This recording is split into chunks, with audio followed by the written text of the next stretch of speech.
Theatre knowledge by Arun sir YouTube channel पर आप सभी का स्वागत है। आज हम निम्मी क्वेश्चन बैंक के इलेक्ट्रीशियन फर्स्ट ईयर के अति महत्वपूर्ण प्रश्नों की चर्चा करेंगे। हमारे चैनल को सब्सक्राइब जरूर करें तथा ज़्यादा से ज़्यादा शेयर करें, क्योंकि सारे प्रश्न आपके परीक्षा में इसी क्वेश्चन बैंक से आएंगे। तो चलिए आज का वीडियो हम शुरू करते हैं। पहला क्वेश्चन है हमारे पास, 32 एम्पीयर रेटेड केबल की धारा वहन क्षमता क्या होगी यदि इस पुनः तार बांधने योग्य फ्यूज से सुरक्षित किया गया हो। पहला ऑप्शन है 13 एम्पीयर, दूसरा है 16 एम्पीयर, तीसरा है 26 एम्पीयर, चौथा है 39 एम्पीयर। इसका करेक्ट आंसर सही होगा 26 एम्पीयर। क्वेश्चन नंबर दूसरा है, SWG से तार का आकार मापने की परस क्या है। ये SWG का रेंज पूछ रहा है, तो इसका करेक्ट आंसर सही होगा 0 से 36 mm। इसका जो SWG होता है, SWG का मतलब होता है स्टैंडर्ड वायर गेज। इसका जैसे जैसे व्यास बढ़ता है, SWG का अगर व्यास बढ़ेगा तो इसका अगर रेंज बढ़ेगा तो इसका व्यास जो होगा वो कम होगा। आगे चलेंगे। क्वेश्चन नंबर तीसरा, इस तार जोड़ का क्या नाम है। इस तार जोड़ का जो नाम होता है वो होता है, इसका करेक्ट आंसर जो है नॉटेड लैंप जोड़ है, ऑप्शन नंबर सेकंड। आगे चलेंगे। अगला क्वेश्चन, गैल्वेनीकृत लोहे के लिए किस प्रकार के सोल्डरिंग फ्लक्स का इस्तेमाल किया जाता है। इसका जो करेक्ट आंसर सही है वो है चौथा विकल्प, हाइड्रोक्लोरिक अम्ल, जिसमें अम्ल जो होता है वो होता है 10%, अम्ल की मात्रा 10% तथा जल की मात्रा जो होती है वो होती है 90%। और इसमें जो दूसरा है आपका रेजिन, ये जो इस्तेमाल होता है रेजिन का इस्तेमाल हम करते हैं आपके विद्युत चालकों के लिए रेजिन का इस्तेमाल किया जाता है, विद्युत चालकों के लिए। अगले क्वेश्चन पे चलेंगे। क्वेश्चन नंबर है 5वां, मात्रा उत्पादन के और टेनिन कार्य हेतु कौन सी सोल्डरिंग विधि का उपयोग किया जाता है। अगर हमें मास प्रोडक्शन करना होता है तो उसके लिए हम डीप सोल्डरिंग करते हैं। ऑप्शन नंबर जो है पहला सही है, ड्रिप सोल्डरिंग हमेशा मशीन की सहायता से किया जाता है। आगे चलेंगे। अगला क्वेश्चन नंबर है 6, इस भूमिगत केबल में यक्ष से इंगित भाग का नाम बताइए। इसमें यक्ष भाग का नाम पूछ रहा है, तो इसके हर भाग की हम चर्चा इस वीडियो में करेंगे। देखेंगे इस क्वेश्चन में जो आपका ये वाला भाग है इसको कहते हैं चालक। इस सबसे किनारे वाले भाग को चालक कहते हैं। और जो आपका इसके का नीचे वाला भाग है, इस नीचे वाले भाग को हम, ये जो नीचे वाला भाग है इसको कहते हैं पेपर इंसुलेशन। इसका नाम होता है पेपर इंसुलेशन। इसके जो ऊपर लगा है इस वाले भाग को कहते हैं लेथ सीड, इसका नाम होता है लेथ सीड। और जो इसके ऊपर वाला भाग है जहाँ पे यक्स नाम दिया है इसको वेडिंग कहते हैं, इसका नाम वेडिंग होता है। और इसके जस्ट ऊपर जो ये वाला भाग है इसको आर्मरिंग कहते हैं, इसका नाम आर्मरिंग कहते हैं, आर्मरिंग। और इस वाले भाग को नाम होता है सर्विंग, इसका नाम होता है सर्विंग। आगे चलेंगे। अगला इस क्वेश्चन का जो करेक्ट आंसर सही होगा वो होगा बेडिंग। आगे चलेंगे। अगला क्वेश्चन नंबर है 7, XLPE का पूर्ण रूप क्या है। यहाँ पे जो यक्स का मतलब होता है वो यक्स का जो यहाँ पे मतलब है वो होता है, यक्स का मतलब हम इस क्रॉस से लेते हैं, यक्स का मतलब होता है क्रॉस। तो इसमें हमें दो विकल्प दिए हुए हैं। पहला विकल्प है क्रॉस लाइन पॉलीएथिलीन और दूसरा है क्रॉस लिंक्ड पॉलीएथिलीन। तो इसका जो करेक्ट आंसर सही होगा वो होगा क्रॉस लिंक्ड पॉलीएथिलीन। अगले क्वेश्चन पे चलेंगे। क्वेश्चन नंबर 8 है, भूमिगत केबलों में सर्विंग परत का क्या उपयोग है। भूमिगत केबल में जो सर्विंग परत होता है वो क्या करता है, ये पूछ रहा है। तो इसका जो करेक्ट आंसर सही होगा वो होगा विकल्प number D, protect arming from atmosphere condition. मतलब आर्मरिंग का जो होता है, भूमिगत केबल क्या करता है, सर्विंग परत जो होता है भूमिगत केबल को वातावरण के क्षति से बचाता है। ऑप्शन नंबर जो होगा डी सही होगा इसका। अगला क्वेश्चन चलेंगे। क्वेश्चन नंबर 9 दिया है, लूप टेस्ट में भूमिगत केबल के किस प्रकार के दोष को ज्ञात किया जा सकता है। पहला दिया है ग्राउंड फॉल्ट, दूसरा दिया है शॉर्ट सर्किट फॉल्ट, तीसरा दिया है ओपन सर्किट फॉल्ट और चौथा दिया है वीक इंसुलेशन फॉल्ट। इसमें जो करेक्ट आंसर है वो सही है आपका शॉर्ट सर्किट फॉल्ट। अगर यहाँ पे इसको यहाँ से भूमि से जोड़ दे, यहाँ पे भी इसको भूमि से जोड़ दे तो इसका करेक्ट आंसर सही होगा ग्राउंड फॉल्ट। लेकिन इस क्वेश्चन का जो आंसर होगा वो होगा लघु परिपथ दोष। चलेंगे अगले क्वेश्चन पे। क्वेश्चन नंबर 10 दिया है कि उत्पादन संयंत्रों में किस प्रकार की केबल बिछाने की विधि का प्रयोग किया जाता है। जब कारखाने होते हैं वहाँ पे जो केबल बिछाया जाता है उसमें किस विधि का इस्तेमाल किया जाता है। तो इसका जो करेक्ट आंसर सही होगा वो होगा हवा में रैक। जहाँ पे ज़्यादा जगह होती है वहाँ पे सीधे ज़मीन के माध्यम से हम करते हैं, और अगर कम जगह में हमें केबल बिछाना होता है तो वहाँ डक्ट के माध्यम से केबल को बिछाया जाता है। अगला क्वेश्चन चलेंगे। क्वेश्चन नंबर 11, तांबे के परमाणु के आबंध चक्र में कितने इलेक्ट्रॉन होते हैं। तो हमें सबसे पहले देखना होगा कि कॉपर का जो परमाणु क्रमांक होता है वो होता है 29। तो इसके जो फर्स्ट कक्षक में 2 इलेक्ट्रॉन, दूसरे में 8 होते हैं, तीसरे में 18 होते हैं और इसके सबसे अंतिम कक्षक में 1 इलेक्ट्रॉन होता है। इसी को हम बैलेंस इलेक्ट्रॉन भी बोलते हैं। तो इसका जो करेक्ट आंसर सही होगा वो होगा विकल्प नंबर 1। आगे चलेंगे।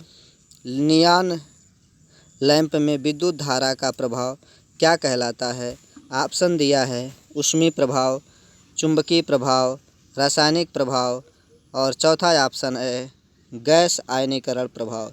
तो नियॉन लैंप में जो होता है विद्युत धारा का जो प्रभाव होता है वो होता है गैस आयनीकरण प्रभाव। ऊष्मीय प्रभाव पे हमारा जो काम करता है उसको हम लोग हीटर कहते हैं, हीटर। और या इस दूसरा जो उपकरण होता है उसको इस्त्री प्रेस कहते हैं।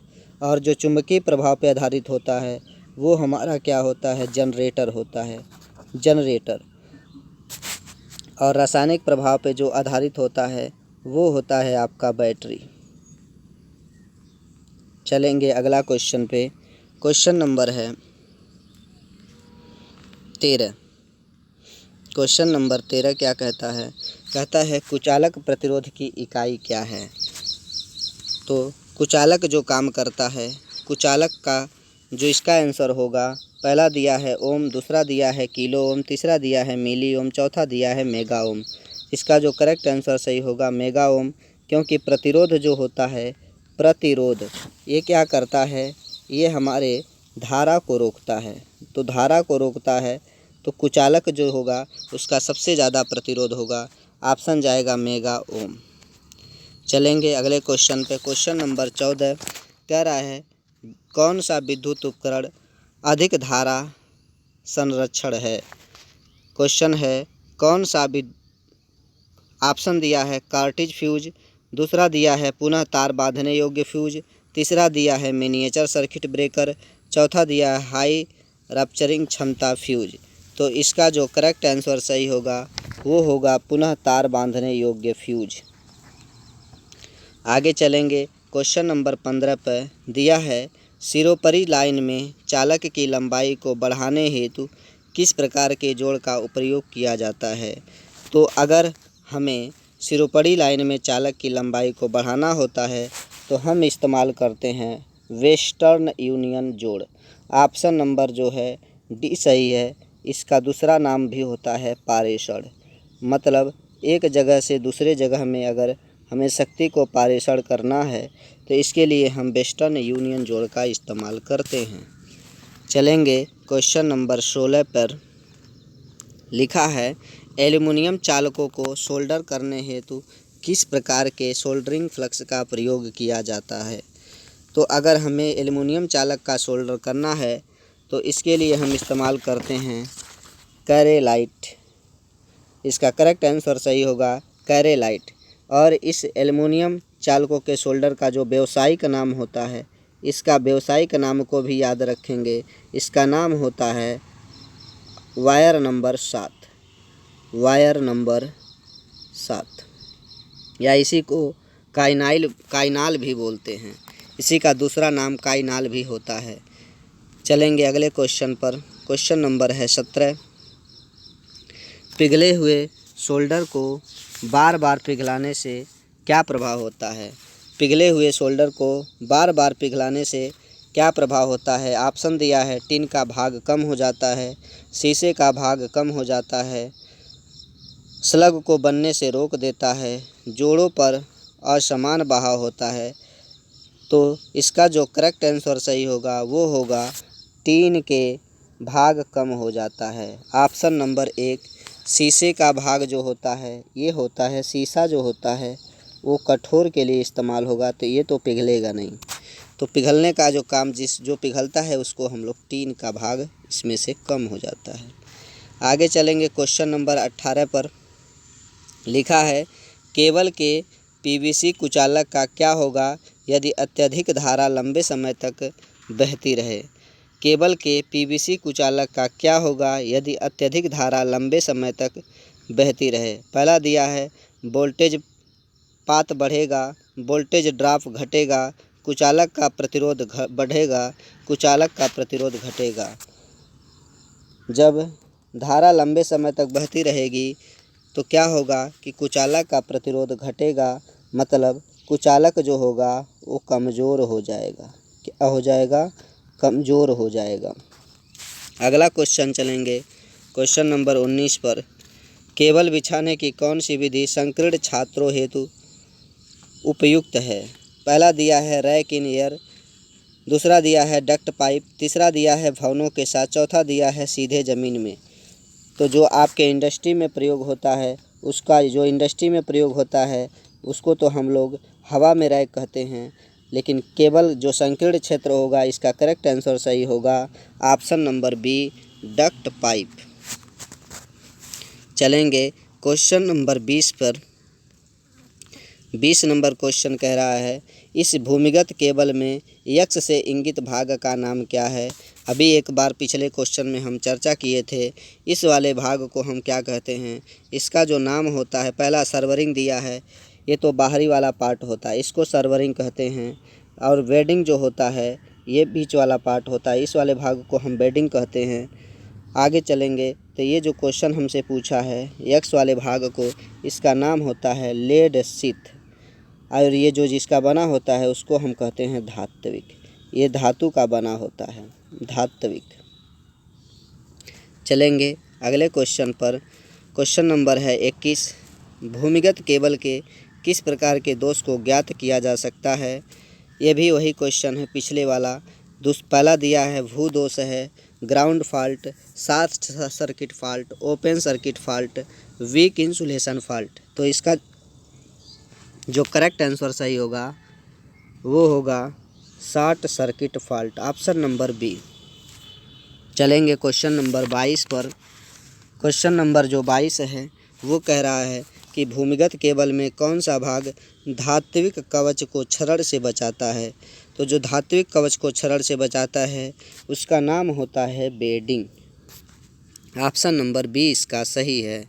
आगे चलेंगे क्वेश्चन नंबर जो है 23 क्या कहता है? सोल्डरिंग आयरन को उपयोग न करने के समय स्टैंड में क्यों रखना चाहिए? कह रहा है सोल्डरिंग आयरन को उपयोग न करने के समय स्टैंड में क्यों रखना चाहिए। जो स्प्रिंग की बनी होती है उसमें जब आप सोल्डरिंग आयरन का प्रयोग नहीं करते हैं उसमें उसको रख देना चाहिए। इससे क्या होता है, ये जलने और अग्नि को रोकता है। यह जलेगा नहीं और अग्नि को क्या करेगा, रोकेगा। इसका जो करेक्ट आंसर सही होगा वो विकल्प नंबर 1 होगा। आगे चलेंगे क्वेश्चन नंबर 24 पर। जंक्शन बॉक्स में किस प्रकार के तारों को जोड़ पाए जाते हैं। जंक्शन पाइप में जो पाए जाते हैं जोड़, ये ऐसे करके जोड़ा रहता है चारों तरफ से। इसका जो नाम होता है rat tail joint. Option number जो है इसका सही है सी ऑप्शन। चलेंगे अगले क्वेश्चन पर। क्वेश्चन नंबर 25 है, इस जोड़ का नाम क्या है।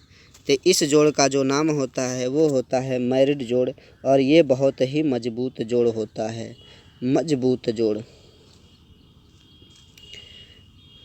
इसका जो करेक्ट आंसर सही है वो विकल्प नंबर 1 है। आगे चलेंगे। क्वेश्चन दिया है 26 नंबर कि ब्रिटानिया टी जोड़ का क्या उपयोग है। पहला ऑप्शन है लंबाई, लाइन की लंबाई को बढ़ाना। दूसरा है आंतरिक और बाह्य वायरिंग स्थापित करना। तीसरा विकल्प दिया है चालक पर यांत्रिक तनाव आवश्यक नहीं। चौथा है सिरोपरी लाइन से सेवा जुड़ाव हेतु प्रयोग करना। तो इस जो ब्रिटानिया जोड़ होता है उसमें हम लोग कहीं से भी वायर को निकाल सकते हैं। तो इसका जो करेक्ट आंसर आई होगा वो होगा सिरोपरी लाइन से सेवा जुड़ाव हेतु प्रयोग करना। अगला चलेंगे। क्वेश्चन नंबर जो है हमारा 27 कहता है कि सर्विसिंग और रिपेयरिंग कार्य के लिए किस प्रकार की सोल्डरिंग विधि का प्रयोग किया जाता है। डीप सोल्डरिंग, दूसरा दिया है सोल्डरिंग विथ ए फ्लेम, तीसरा दिया है सोल्डरिंग गन के साथ सोल्डरिंग, चौथा दिया है सोल्डरिंग आयरन के साथ सोल्डरिंग। तो इसका जो आंसर हम देखेंगे, पहला दिया है डीप सोल्डरिंग, ये तो होगा नहीं क्योंकि ये तो उद्योगों के लिए इस्तेमाल होता है। दूसरा विकल्प दिया है कि ज्वाला के साथ सोल्डरिंग, यही हमारा करेक्ट आंसर सही होगा। सोल्डरिंग गन के साथ सोल्डरिंग, इसका तो काम हम लोग करते नहीं हैं। तीसरा दिया है सोल्डरिंग आयरन के साथ सोल्डरिंग, ये भी इसका करेक्ट आंसर नहीं होगा। चलेंगे क्वेश्चन नंबर 28 पर। डीप सोल्डरिंग विधि का उपयोग क्या होता है। जो डीप सोल्डरिंग विधि होती है इसका जो ऑप्शन दिया है नर्म सोल्डरिंग, दूसरा दिया है पाइप और केबल की सोल्डरिंग, तीसरा विकल्प दिया है पीवीसी में छोटे भागों की सोल्डरिंग, चौथा दिया है संवेदनशील विद्युत भागों की सोल्डरिंग। इसका जो करेक्ट आंसर सही होगा वो होगा पीवीसी में छोटे भागों की सोल्डरिंग। इसमें डीप का मतलब जो होता है वो होता है डुबोना से। इसका मतलब होता है डुबोना, मतलब बहुत सारे छोटे छोटे पीवीसी के पाइपों को डुबा करके जो सोल्डरिंग किया जाता है उसी का नाम होता है डीप सोल्डरिंग। चलेंगे अगले क्वेश्चन पर। क्वेश्चन नंबर 29 है, वेल्टेड भूमिगत केबल में यक्स में इंगित भाग का नाम बताइए। पहला है पटसन फाइलिंग, दूसरा है आर्मरिंग, तीसरा है लेड सीथ, चौथा है कागज कुचालक या पेपर इंसुलेशन। तो इसका जो करेक्ट आंसर सही होगा वो होगा option number C lead sheath. चलेंगे क्वेश्चन नंबर जो हमारा आया 30 नंबर। लिखा है कि कौन सा कुचालक पदार्थ भूमिगत केबल में गर्म यौगिक की तरह डाला जाता है। तो ये जो किसका है, किसका जो आंसर होगा वो होगा बिटुमिनस यौगिक, ऑप्शन नंबर सी। जो इसमें पहला होता है ये होता है पॉलीअमीनल हार्डनर, ये मजबूती के लिए होता है, मजबूती के लिए। चलेंगे अगले क्वेश्चन पर। क्वेश्चन नंबर 31 है, भूमिगत केबल में बेडिंग का क्या उद्देश्य होता है। इसमें सारे का उपयोग पढ़ लेंगे। जो पहला लिखा है केबल को यांत्रिक क्षति से बचाता है, ये हमारा आर्मरिंग करता है। आर्मरिंग जो होता है वो केबल को यांत्रिक क्षति से बचाता है, तो पहला जो आंसर होगा वो आर्मरिंग होगा। दूसरा दिया है केबल को नमी और गैस से बचाना, इसका होगा लेड सीथ, इसका नाम होगा लेड सीथ। ये हमको नमी और गैस से बचाता है। आर्मरिंग को वायुमंडलीय स्थिति से बचाना, ये सर्विंग का काम होता है। इसका जो आंसर होगा वो सर्विंग होगा। और जो हमारा आंसर क्वेश्चन दिया हुआ है कि भूमिगत केबल में वेल्डिंग का क्या उद्देश्य होगा, तो इसका जो आंसर होगा वो होगा धात्विक कवच को क्षरण से बचाना। आगे चलेंगे, क्वेश्चन नंबर 32 है, भूमिगत केबल के किस प्रकार के दोष को ज्ञात किया जा सकता है। तो भूमिगत केबल में जो हम दोष को ज्ञात करते हैं, ऑप्शन दिया है लूप टेस्ट, दूसरा है बाह्य ground test, break down voltage test, और चौथा विकल्प है कुचालक प्रतिरोध। जो इसका करेक्ट आंसर सही होगा वो होगा लूप टेस्ट। आगे चलेंगे, क्वेश्चन नंबर 33 है, यदि एक हुए चालक को 7/1.4 से इंगित किया जाता है तो 1.40 क्या दर्शाता है। पहला लिखा है अनुप्रस्थ काट का क्षेत्रफल, ये तो होगा नहीं, ये विकल्प नहीं होगा। दूसरा दिया है एक चालक की त्रिज्या, ये भी नहीं होगा। तीसरा दिया है सभी चालकों का व्यास, ये भी नहीं होगा।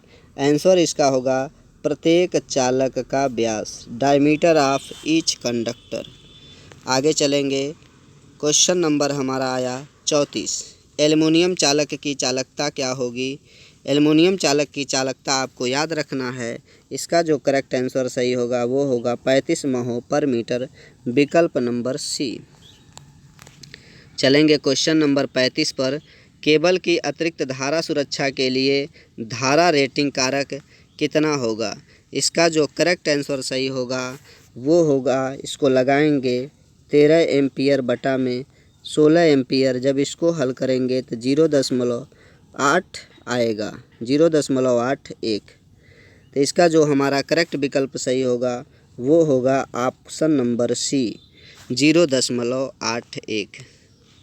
आगे चलेंगे, क्वेश्चन नंबर है 36, भूमिगत केबल में उदासीन चालक का आकार फेज चालक की तुलना में, पहला दिया है फेज चालक के समान, दूसरा दिया है फेज चालक से आधा, तीसरा लिखा है फेज चालक का 1/4, चौथा दिया है फेज चालक का 1/3।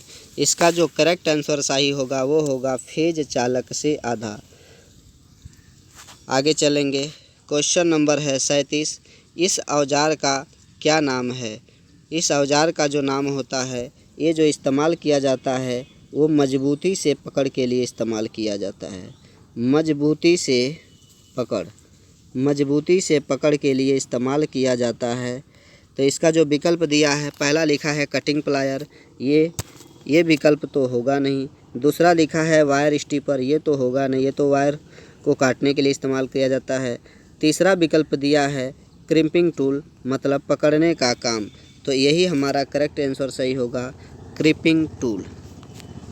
चलेंगे अगले क्वेश्चन पर, क्वेश्चन नंबर है 39, लिखा है माइक्रोमीटर का पाठ्यांक कितना है। तो इस माइक्रोमीटर का जो पाठ्यांक हम देखेंगे वो होगा, इसका पहला दिया है 5.05, जो कि होगा नहीं, क्योंकि 5 से ज़्यादा तो है नहीं, मेन स्केल तो 5 तो होगा नहीं। इसका तीसरा विकल्प हमारा करेक्ट होगा 4.55। आगे चलेंगे, क्वेश्चन नंबर 40 पर, वाहनों की बॉडी के सुधार हेतु सोल्डरिंग की कौन सी विधि प्रयोग की जाती है। अगर वाहनों की बॉडी में सुधार लाना है उसके लिए किस विधि सोल्डरिंग का इस्तेमाल करते हैं। तो इसका जो करेक्ट आंसर सही होगा वो होगा ऑप्शन नंबर बी, ज्वाला के साथ सोल्डरिंग। इसका जो करेक्ट आंसर सही होगा वो होगा ज्वाला के साथ सोल्डरिंग, जिसको हम लोग रिपेयरिंग विधि में भी इस्तेमाल करते हैं। अगला क्वेश्चन है 41 नंबर, गुथे हुए चालक का ठोस चालक की तुलना में क्या लाभ है। पहला दिखा है कम कीमत, दूसरा है अधिक लचीला, तीसरा है कम वोल्टेज पाथ, और चौथा विकल्प दिया है अधिक कुचालक प्रतिरोध। तो जो इसका करेक्ट आंसर सही होगा वो होगा more flexible, option number B.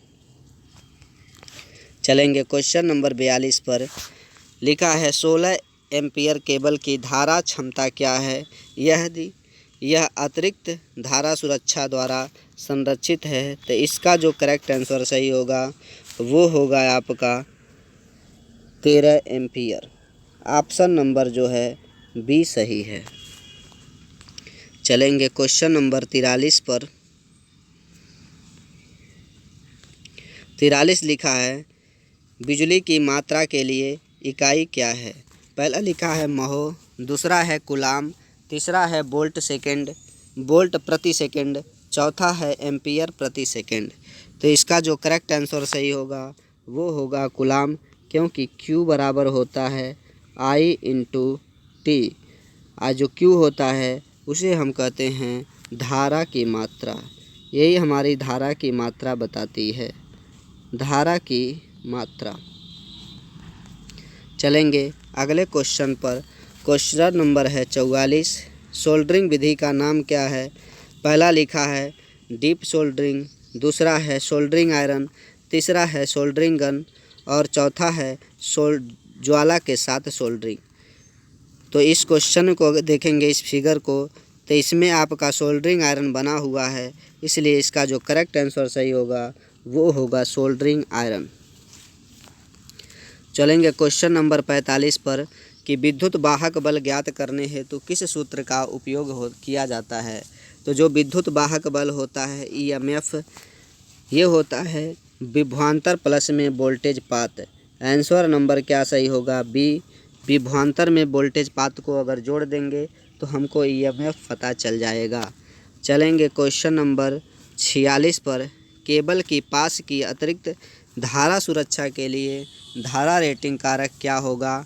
इसका जो करेक्ट आंसर सही होगा, इसको निकालने के लिए हम 16 एम्पियर बटा में 13 एम्पियर जब करेंगे तो इसका आंसर 1.23 आएगा।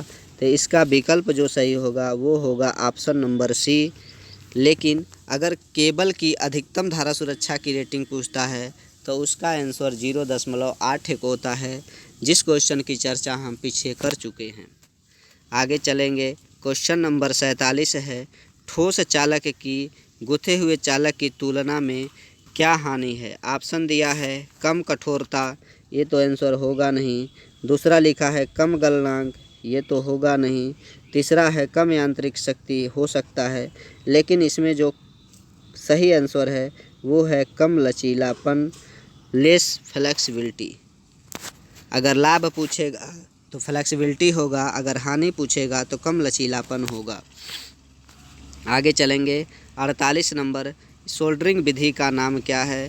पहला लिखा है डीप सोल्डरिंग, दूसरा लिखा है ब्लो लैंप के साथ सोल्डरिंग, तीसरा है सोल्डरिंग गन के साथ सोल्डरिंग, चौथा है तापमान नियंत्रित सोल्डरिंग। इसका जो करेक्ट आंसर होना चाहिए वो होना चाहिए सोल्डरिंग गन के साथ सोल्डरिंग, लेकिन निम्मी ने इसका आंसर जो दिया है वो दिया है विकल्प नंबर डी, तापमान नियंत्रित सोल्डरिंग। हो सकता है यहाँ पर टेम्परेचर को नियंत्रित करने वाला कोई यंत्र लगा हो, इसलिए इसका करेक्ट आंसर सही होगा तापमान नियंत्रित सोल्डरिंग। चलेंगे क्वेश्चन नंबर 49 पर।